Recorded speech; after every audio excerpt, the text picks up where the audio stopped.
Ever ponder why tragedy has such a powerful pull on human emotions?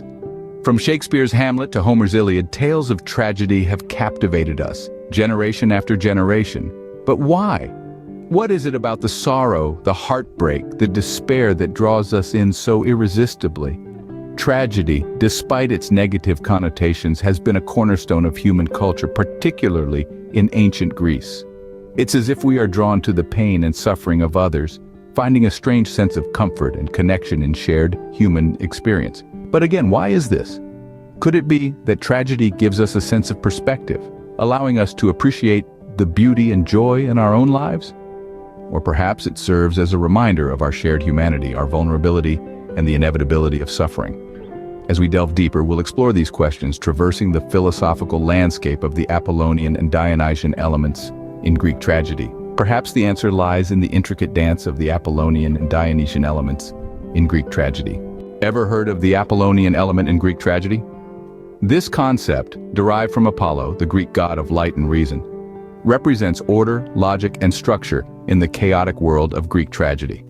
Much like the god himself, the Apollonian element brings clarity and form to the otherwise turbulent narrative. Take, for instance, the tragedy of Oedipus Rex. It is the Apollonian element that forms the structured narrative, guiding Oedipus through his journey of self-discovery and inevitable downfall. This rational and logical progression of events, this order amidst chaos, is the Apollonian at work.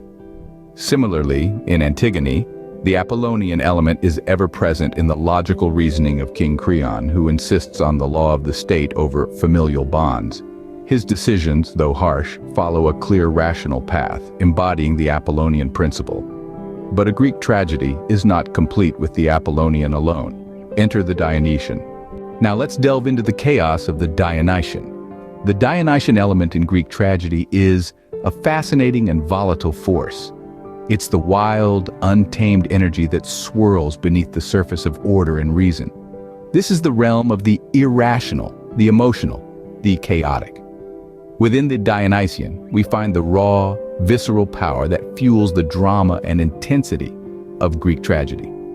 Imagine a storm at sea, unpredictable and tumultuous. That's the Dionysian. It's this energy that provides the emotional undercurrent, the cathartic release that tragedies are renowned for.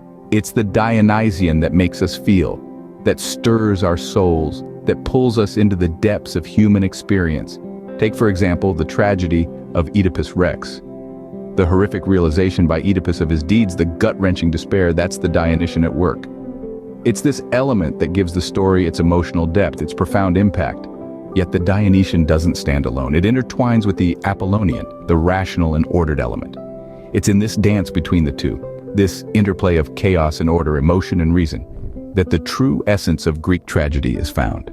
The Dionysian provides the raw material, the emotional clay, which the Apollonian then shapes into a structured, meaningful narrative. So we see that the magic of Greek tragedy lies in the balance and interplay of the Apollonian and Dionysian. From this dance of order and chaos, Greek tragedy was born.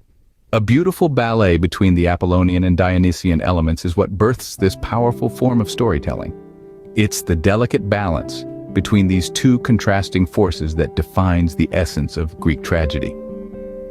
Let's take a moment to reflect on what we've discussed. The Apollonian element, embodying order, reason, and harmony, forms the structure of the tragic narrative.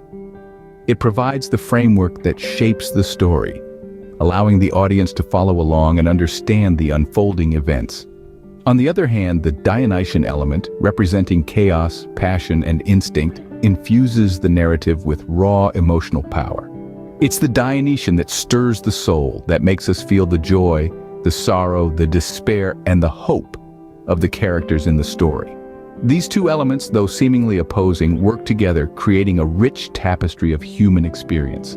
They are the yin and yang of Greek tragedy, each one incomplete without the other, each one enhancing the other's power. This interplay between the Apollonian and Dionysian not only brings Greek tragedy to life, but also sheds light on the nature of art and culture. It illustrates how art can capture the complexity of human experience and how culture can shape and be shaped by this artistic expression. So, the next time you're moved by a tragic tale, remember the dance of the Apollonian and Dionysian and marvel at the timeless power of Greek tragedy.